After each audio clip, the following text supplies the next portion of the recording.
Welcome to the Social Engineer Podcast. The Doctor is in series. This is episode 291. I'm Chris Nagy, CEO and founder of Social Engineer LLC, the Innocent Lives Foundation, and the Institute for Social Engineering. And this podcast has been around since 2009. And you might notice that my trusty co-host, the Doctor of the Doctor is in, is not here with me right now. Now, why is that? Well, we have a very special guest today that I'll introduce shortly. And we just felt, because of the topic of shame and Abbie's book that came out and the best-selling book of our guest, that we would leave those two to talk about the things that they had happen in their life and how they can manage that and how it can help others. So after I do the introduction comments, I'm going to exit, and you can enjoy the wonderful conversation between our guest and Dr. Abbie. And as always, this episode is sponsored by our company, Social Engineer LLC. And in a new year, we're so happy. We have a lot of new services. Our website is updated and brand new, so you should go look at that.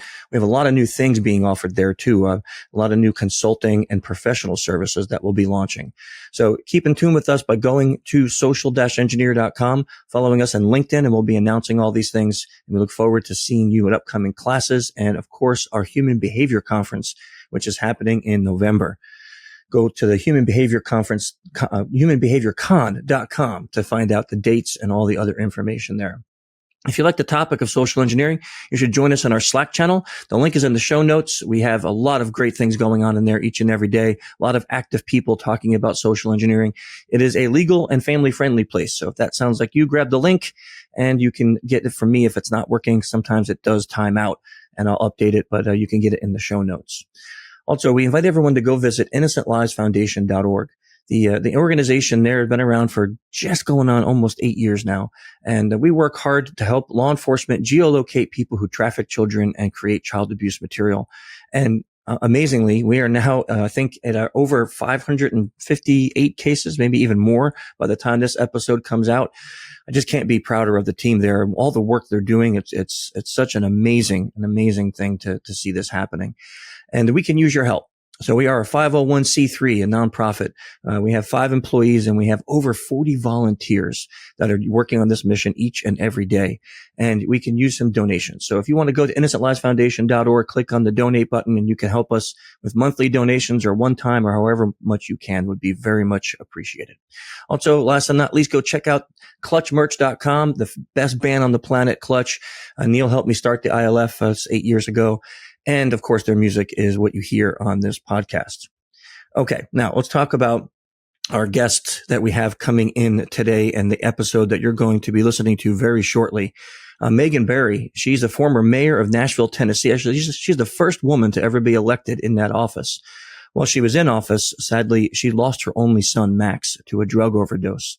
She then left her position, and since then, Barry is working to combat the shame and the guilt that comes from that terrible loss of her son, and to help those who struggle with substance abuse disorder and their loved ones by speaking up and speaking out.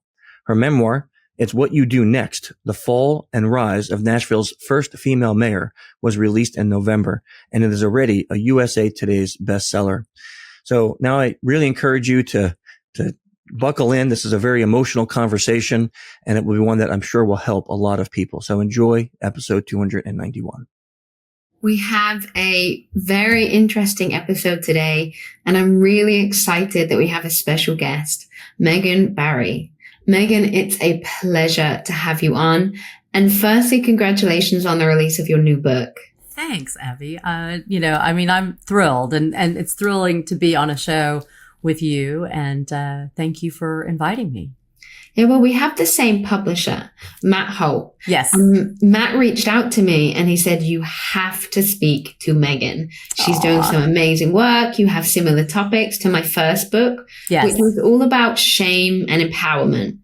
And shame isn't a topic that's discussed often. And I know you have a really powerful but heartbreaking story that you discuss in your book. So why don't we start with what led you to be interested in talking about shame? Sure. So Dr. Abbie, I for those of the folks who are listening who don't know my story, I wrote a book. It's called It's What You Do Next. And it's about the 3 things I loved the most: my son, my job as the mayor of Nashville and the first woman to be elected in that position, and my husband. And over the course of 2.5 years, I lost my son and my job.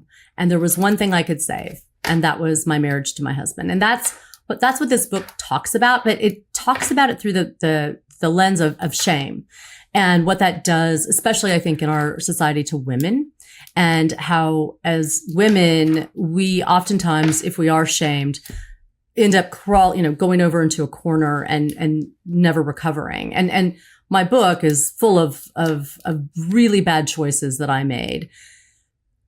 But the title, It's What You Do Next, it really is about how you pick yourself back up and how you come back from that. And I think we don't show women that enough in our society. We shame them terribly, and then we expect them to go away, and we never want to hear from them again.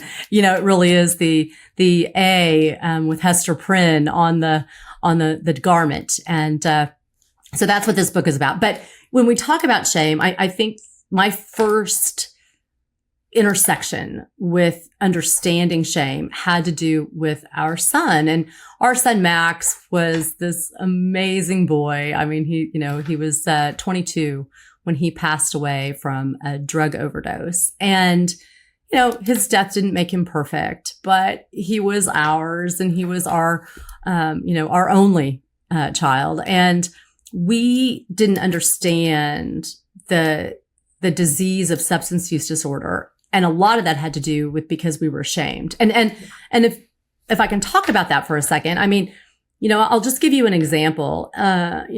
Max he had a type A personality mom, me, and I was always busting his chops. And he was a junior in college. And I was always, like, what's going to be your internship? What are you doing with your life? And Max was a little bit more laid back and not quite as worried or focused as I wanted or thought he should be on those critical issues that really now in reflection weren't really that critical at all. But Max had anxiety. And so he started taking Xanax, and I assume he got it from a prescriber, but I don't really know. And I'll get into that, why I don't know, here in a second. But we could really tell when we were talking to Max on the phone that there was something wrong. Now, he was at college, several thousand miles away. So, the phone was our only interaction at that moment, but we were lucky. We got Max on a plane. We got him back to Nashville. I took him to the emergency room. And this is where the shame for the substance use disorder started. So we're at the emergency room at Vanderbilt, and they take us back and they put us in a room and they separate us, and Max goes into one room. I go into another room, and the doctor comes into the room where I'm in and says, listen, I can't tell you anything. And I'm like, what do you mean you can't tell me anything? He's like, yeah, I'm sorry. Max won't sign the medical release because he was 21, and he won't let me tell you anything that's going on. And I was like, whoa, what? I don't have the right to know. And of course I didn't. And that was my first understanding of shame. Max was ashamed. Yeah. He was ashamed that he was struggling with substance use disorder. And, the doctor couldn't tell me anything. I went home that night. I got on Google because, what do you do? And I started looking up drugs because I know it's something related to drugs. I don't know exactly what it is, but I know we're dealing with substance drugs. And the doctor had told me, look, you're going to have to come back tomorrow at 6 a.m. and pick him up because that's when this is going to clear his system. Yeah. And so I was ashamed because at that moment I'm on Google. I'm not calling a friend. I'm not calling my mom or my dad. I'm not calling Max's pediatrician. And just to put it in perspective, I was the mayor at that moment. I had a ton of resources at my fingertips, and I didn't reach out to anybody because I was too ashamed. I didn't want people to think that Max was a drug addict. And that colored the whole next way we treated this. And if I think back and I think, God, if we had just this had gone a different way, What if the doctor had said to Max, look, you have a treatable disease. It's chronic. You're going to have to manage this the rest of your life. And Max would have said, give me the form. Let me sign it. Let my mom come in here. And I would have been like, okay, to friends and family, where do we get the best treatment? What do we do? How do we help Max deal with this? But none of that happened. And sadly, ultimately, Max did pass from a drug overdose. But I think about shame, and that's just one part of the shame of my story. There's a whole lot more, but yeah, that's the piece on substance use. Well, I appreciate you being so open. You know, I know how difficult these topics are to talk about, and it takes a lot to personally share your shame, because even when you've moved on from the shame, there's still an air of embarrassment with a lot of things, because you can say, okay, well, I accept that these are things I did and I've moved past the shame, but they still don't reflect who you are now. And to be honest, in full disclosure, your story resonated with me so much because I have a history of substance abuse in my teenage years. And that was where the shame cycle for me started. Wow. You know, I was using drugs and alcohol, but mainly some pretty dangerous drugs to escape my mental health issues and an unstable home. And for me, it got to the point where I looked at myself and I realized that if I didn't get this addiction under control right now, it was going to kill me. And when it got to that point, my parents didn't know how bad it got. And I was 16 years old at this point. And they didn't know how to respond. So when they did find out that I was on drugs, they both kicked me out. And they weren't communicating. They didn't know that I was homeless. I was also kicked out of college. They weren't really aware of that either. And they had kind of looked at me as if I was this big disappointment. And it was, you have to get out of my life, is really the feeling. And they invited me back once I got myself clean, but there was no support from my family whatsoever.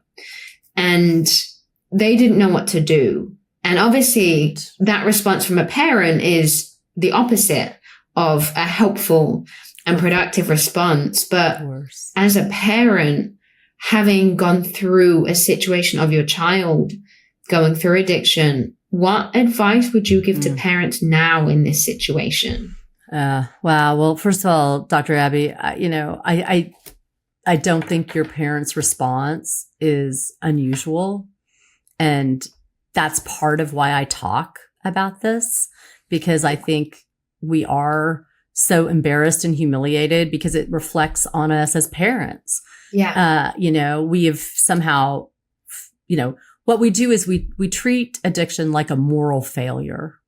And the moral failure starts with the upbringing of how the child has been raised. And so, that in and of itself, I think then leaves us as parents left with a bag of how do we move forward? We're told by different, experts in different ways that, kicking them out, letting them hit rock bottom, letting them, flounder, let them become homeless. I mean, all the things that sound like happened to you. And I'd love to talk in a second about like how you were able to pull yourself up, but you would never, like if you had had cancer, your parents would not have reacted like that in any way.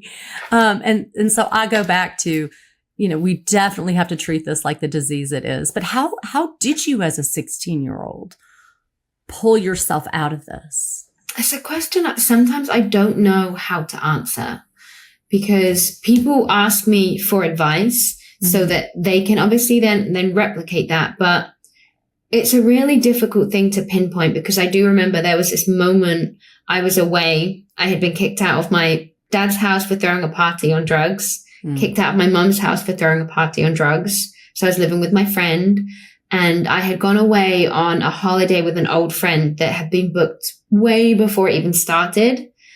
And I needed an escape from my life. So I went, and it was at that point where I wasn't able to take drugs that I realized how bad it got or had gotten, because I was suffering from withdrawals. And I was in the bathroom shaking and being sick. And when I looked in the mirror and I realized that it's this bad, And if I don't pick it up now, it is going to kill me.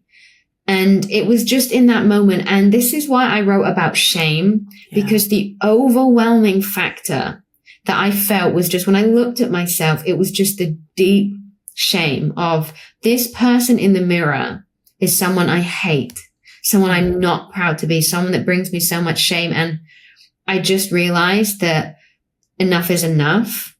And that's why I say, shame really was my superhero, because if I hadn't have focused and felt that shame and come to terms with the fact that that's what I was feeling, I wouldn't have changed, because I just said, enough is enough. I can't be this person anymore.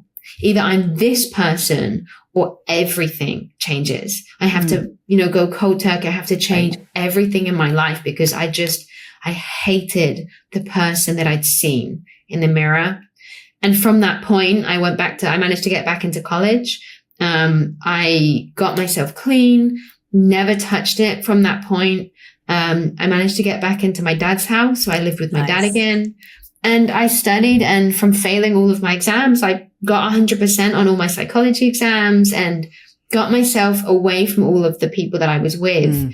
But it really was completely alone. I didn't have any support from friends or family. I had one teacher that believed in me. Wow. And maybe that's the advice, that it doesn't have to be a parent, doesn't have to be, and it's not necessarily my dad or my sister's fault. They didn't know what to do. Right. They were lost and confused. There's no handbook to what to do in these situations. My dad was scared and he panicked.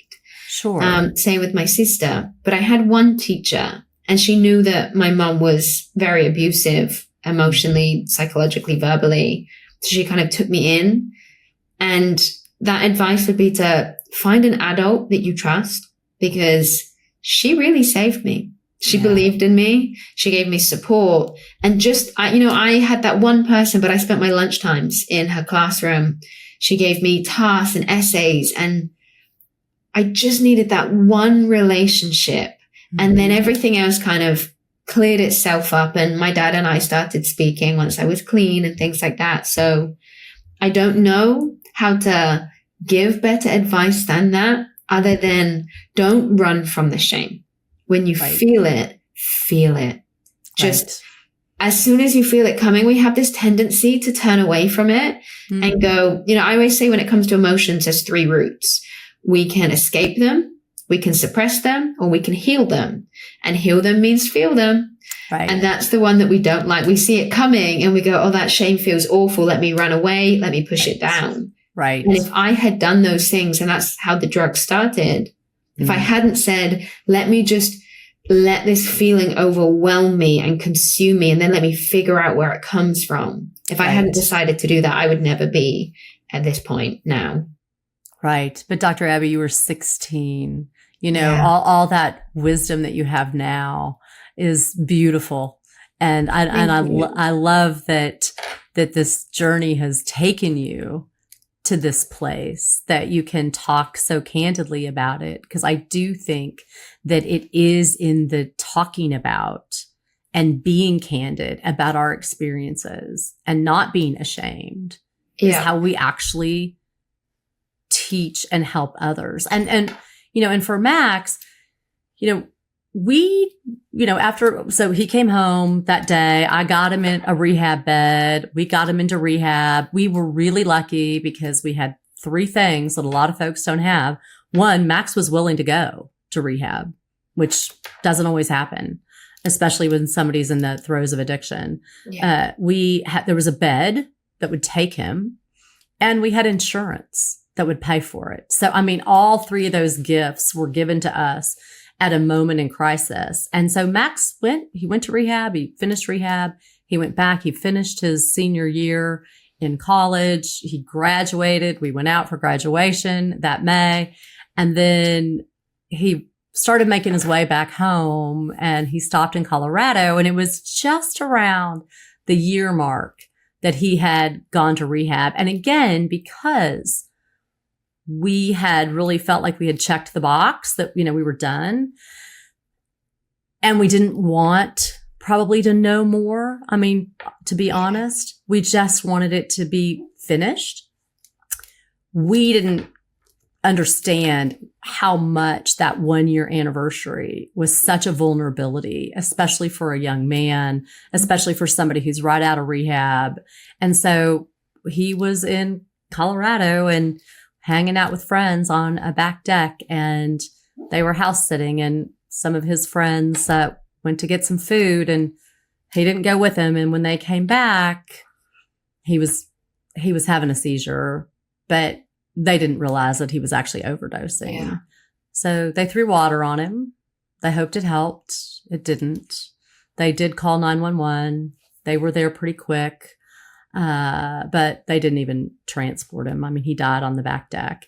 And I, in that moment of his death, right before he died, he had called me, and my whole other part of my story is being the mayor of Nashville and trying to keep my marriage together. And I had an affair. I had an affair with the head of my security detail. And there was, and so that particular day, my husband had specifically asked me to go out to dinner, to turn off my phone, to not take our security detail with us because they went everywhere with us, to any constituent that walked up to say, like, just call me on Monday, or folks who wanted selfies to just say, I'm out to dinner with my husband.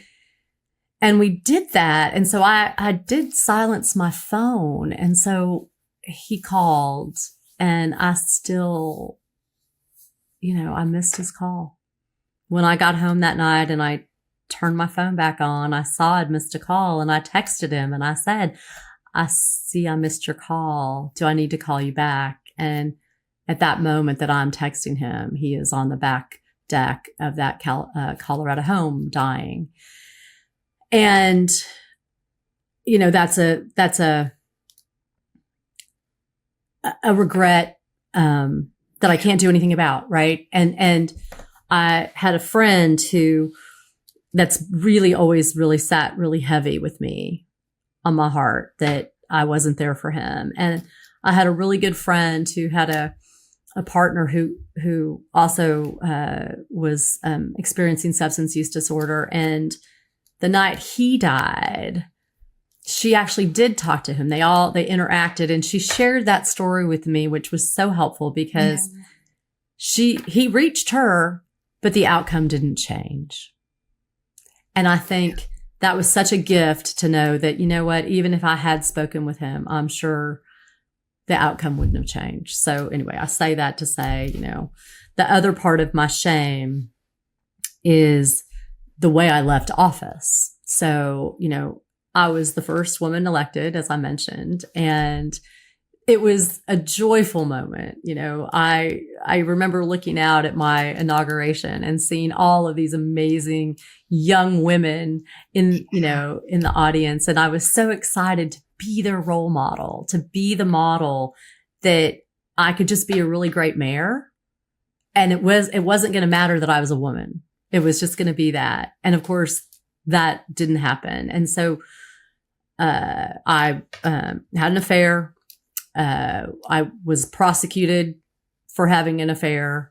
It was couched under this theft allegation that the guy who I'd had the affair with had booked for more hours than he worked. Therefore, since I was his responsible, that, but anyway, all of that to say, I left office under a big cloud of shame.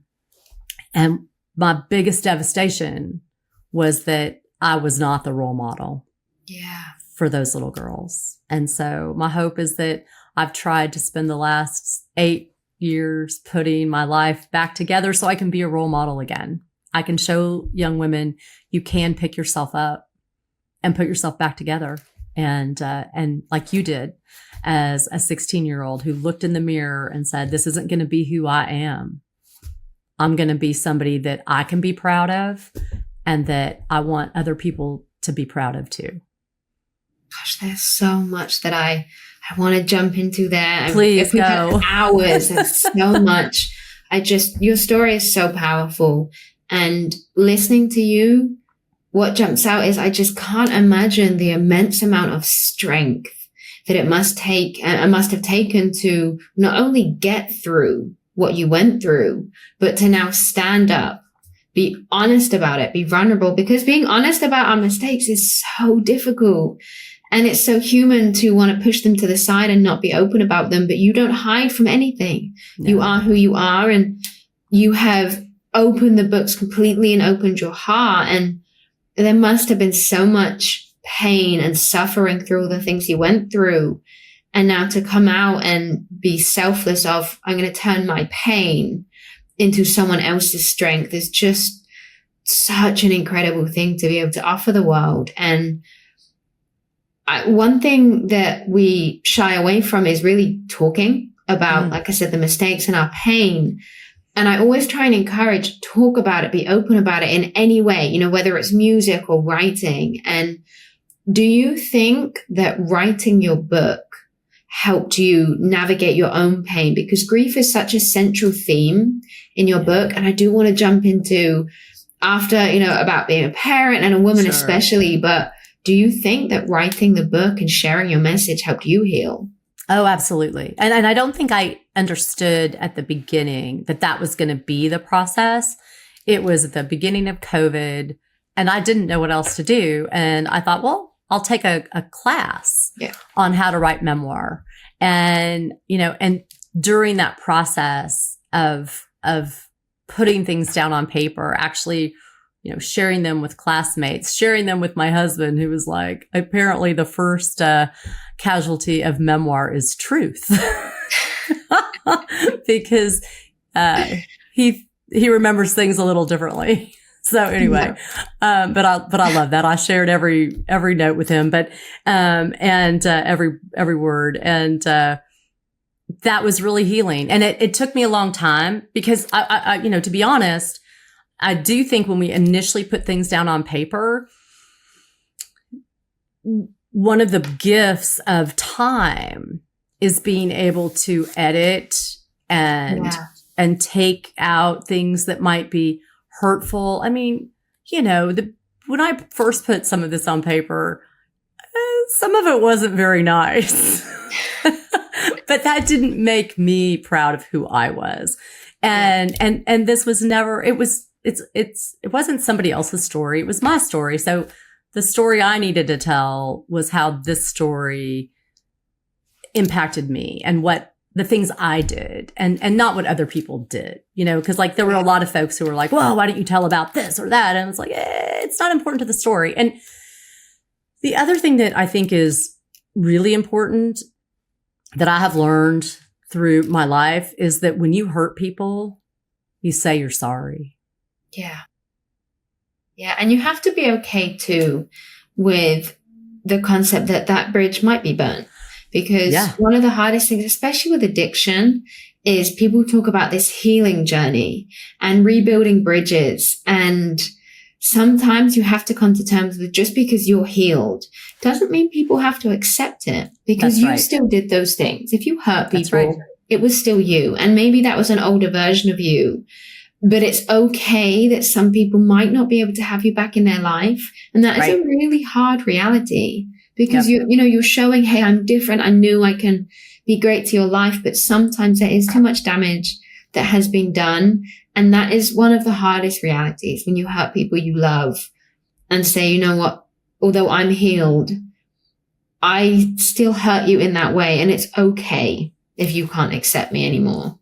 Right. And I think that's the other part of empowerment and shame that is a critical part of the process. I know that, when I say, you apologize, these are not the apologies where, hey, I'm sorry, I was an asshole. It's like, well, you're not really sorry. Yeah. Right. You have to genuinely be sorry for the actions that you facilitated that caused the harm and pain to those individuals. And you're so right, Dr. Abbie. Many folks may not ever forgive you, and that's okay. That's their journey. And all you can do though is be sincere in the fact that you are sad and very sorry for the pain that you caused somebody else. And I think that's also part of addiction. It's part of shame. It's part of all of this, that you have to own what you did in order to move on. Yeah. I remember when writing my book, there are things in there that I wrote them and I went through and I'm like, that paints me in such a bad light. That is so embarrassing because they're just not who I am anymore. Sure. And I really thought about taking them out. But I realized, if we're sat here as women and we're saying it's okay to have done this and it's okay to start over, and there is no good versus bad person, inherently we can choose to change. Right. And I'm sat there looking at my mistakes, looking to filter them. And I realized I really have a duty. If I'm going to use a platform and have a voice, I've got to be honest about it. So when people say I've read your book, instantly I'm a little bit like, oh God, they know these embarrassing things about me. Right. But it is what it is. And it had to be that way. It really does. And, it's like I was saying when I'm listening to you, you talk about things that people really shy away from. Having an affair is something that a lot of people would deeply hide, but you're honest. And you say, I'm not perfect. I made a mistake. And I just think that's so powerful. And what I really think is powerful about your book is you don't talk as a leader, as someone like, hey, I'm perfect. Listen to me, follow me. You speak as a friend. It feels like you're there as a guide and a friend. You're not there as a superior. You're kind of like, take my hand and we'll do this together, which I just think is so powerful. And I'm not a mother myself, but it is so undeniable, especially on social media, that as a parent, particularly as a woman, shaming is everywhere. You should parent like this. You shouldn't parent like that. If you have a career, you're not being a good enough mother. If you don't have a career, you're not being a good enough mother. There's all of these different signals. So do you think, and as you said, when a child makes a mistake, it's the blame is on the parents now, and the parents get shamed. So do you think that shame is particularly potent for parents? Oh, absolutely. And you mentioned social media. I mean, so many folks live their lives visibly on social media, and they think that these pictures are a real reflection of what is happening in a family. And most of the time, there's a lot of filters on it.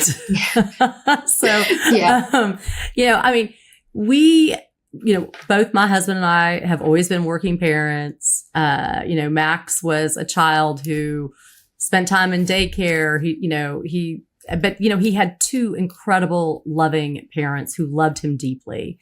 And we still got the outcome that we got.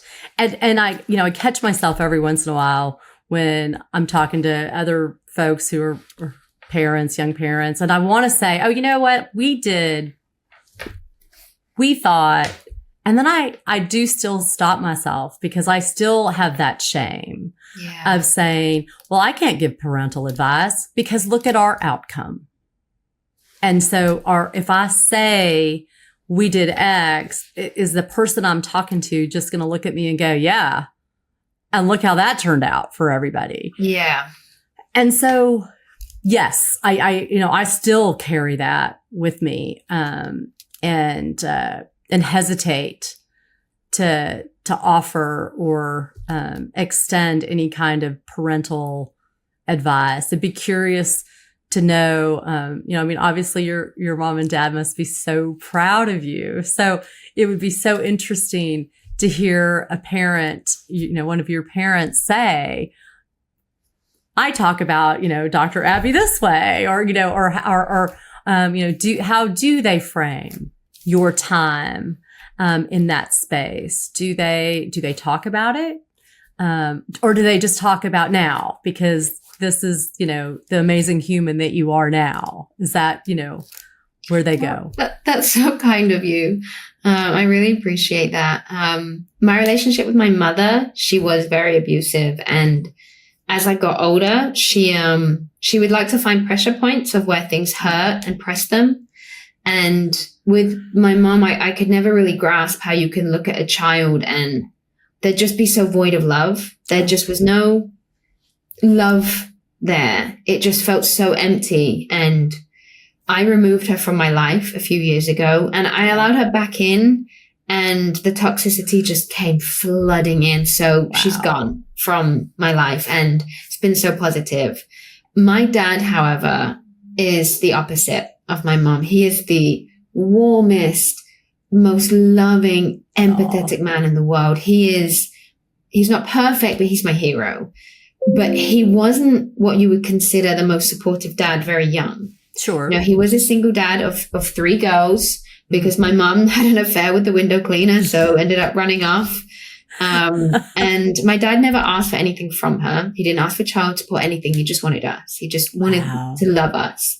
But he struggled with his own mental health and things like that. So at the point that I was going through what I was going through, he didn't know how to cope. So he had a real difficulty being a parent in the way that I needed. And he carries a lot of shame for that. But the conversations my dad and I have had now is he's so proud of the way that I am because I don't really take anything from anyone in that I brought myself up and I stand on my own 2 feet. And if I have an opinion, I'll say it. And he always taught me, don't look for a fight, but if it comes to you, fight back twice as hard. Never throw the first punch, but throw the second one twice as hard. And he's always taught me, you get up on your own 2 feet because no one's going to do it for you. We didn't grow up with money. We didn't grow up with much. So I fought my way to where I am now. And I'm so thankful for that. So when I talk to my dad now and we laugh, if, he says that he doesn't worry about me because he knows if I'm in a situation, doesn't matter what it is, I'll get myself out of it. Right. And he's so proud of that. And the conversations with us now, although I can see how disappointed he is with himself for not being there in the way that I needed, he sees how strong I am now. And I can see that it brings him pride and it doesn't get rid of the shame, but it kind of creates a little cushion because the relationship now is so special. Aww. And I don't feel like I would be this version of me if someone had given me a hand because I learned to fight for myself. Right. So I'm really grateful for that period of my life. And I see that it brings my dad joy when we talk about that. And I frame it as the positive, right? And like you said, there is so much pressure on parents. And what you said about being a role model really is so important because, and I had this, we have an idea of what a role model is, right? Especially as a woman. You're like, I'm a strong woman, which means I can't be emotional. Right. If I had this as a professor, I said, well, if I'm going to be a professor, especially because I'm young, I can't have people look at me like a little girl. I have to be a strong woman. So I have to be cold. I have to be single and independent. Right. And I have to really fight for myself and I can't let anything in. And we have these ideas of what it means to be a role model, what it means to be a powerful woman. And a lot of that is really toxic. And it's so hard to balance this. How do I be a professional? And I realized I am a warm, loving person. Right. I have so much to give, but you see that as a weakness almost. So I try to hide that. And when I let go of that, I don't need to be cold. I can be me, warm and things like that. It was more powerful. And when you say about, you didn't feel like a role model, I actually think being open about your mistakes and this other version of you that is imperfect and has grown, I think that is a much better role model because you're human. You've made mistakes, you've learned from them, you've grown from them. And I think that's the kind of role model that people need, not this perfectly chiseled, idealized version of what it means to be a powerful woman, but maybe just a powerful human, a flawed human. I love that. I love that so much, Dr. Abbie. You're so right. And the world would be a better place if we could all do what you're doing, which is embracing who you are and not hiding that you are a warm and caring person, and that you are still, that makes you strong. In fact, that's where you get your strength, is your connectivity to folks, and that comes with warmth and connection. And I love that. And so, as women, we have to continue to, I think, show our faults and our strengths, and hopefully the younger women and the little girls who are coming up will find inspiration. I used to have a quote that I had on my desk when I was mayor that said, "Power is about waking up every day and making a difference in somebody else's life." And I thought when I was the mayor that power came because I sat in that seat. But what I have discovered is that power is in every one of us every day to make a difference in somebody else's life. And that is what we're here for. I love that so much. And that just so completely aligns with everything that I teach young women. And I have a tattoo across my rib cage of something my dad had said to me. It was a very dark period of my life, and I was really on the brink of suicide. And I'd gone through some other traumas later in my life. I was recovering from a sexual assault, and I really couldn't cope. And I had adopted that I am a victim and I am broken and this is how I'm going to feel forever. And I had said to my dad that I was going to quit my PhD. And that was kind of my way of saying I'm giving up, I'm done. And he said, "No, you're not. You're going to keep fighting because it's who you are." And it was that I have that quote, "It's who you are," across my rib cage, because that was the moment that I realized, you know what? It is who I am because it's a choice. Yeah. We really have this choice to change. Yep. And no one is going to come in and say, "Hey, this is exactly who you are. And this is the guidelines to being it." Right. If you want to be this, here's exact steps you need to take. We have to figure it out as we go along. But we have to make the choice and say, you know what? I deserve better. And I deserve to be a person that I'm happy with. Right. And the past mistakes we've made doesn't make us any less deserving. But that's what shame does. Right. It tells us we're less deserving, but we're not. And your message is such a powerful one, because I feel like it really shows that it's a choice. It doesn't matter what you've done or what you've been through. You can choose to always be better. That's right. It's what you do next. Yeah, exactly. Such a great title. Thanks. And there's such a real power in vulnerability. And it's like people are really desperate to open up because we want to be seen. We want to be heard, especially when you've gone through something really difficult. But when we look around and no one else is, it's like keep the door locked. That's right. And what you do in your book is you kind of open the door and say, hey, it's okay to have shame. And it's okay to need help. And you see when you do speeches and when you do things like that, and when you see people who have read the book, you see that weight almost off their chest, like, you know what, maybe it is okay to be human. And that's such a powerful thing. Well, I hope that that's the next thing that I can take with me into the world, which is to show people you can be human, you can be vulnerable, you can make serious, really bad mistakes and choices of your own making. Like, I own everything I did. And you can still put your life back together and be happy. In this weird way, and I know this after all the tremendous loss that my husband and I have experienced through the loss of our son and the shame and living in a community where, I had to leave office, we're actually really happy.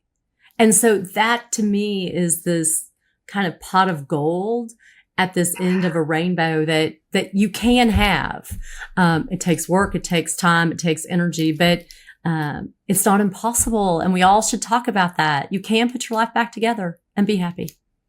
I feel like I could talk to you for hours. I know, Dr. Abbie. I'm so enjoying this. I feel conversations. Yeah. Well, what I'd love is, is to flip this, because, I know that this has been a lovely conversation about my book and stuff, but boy, I would love to interview you next time.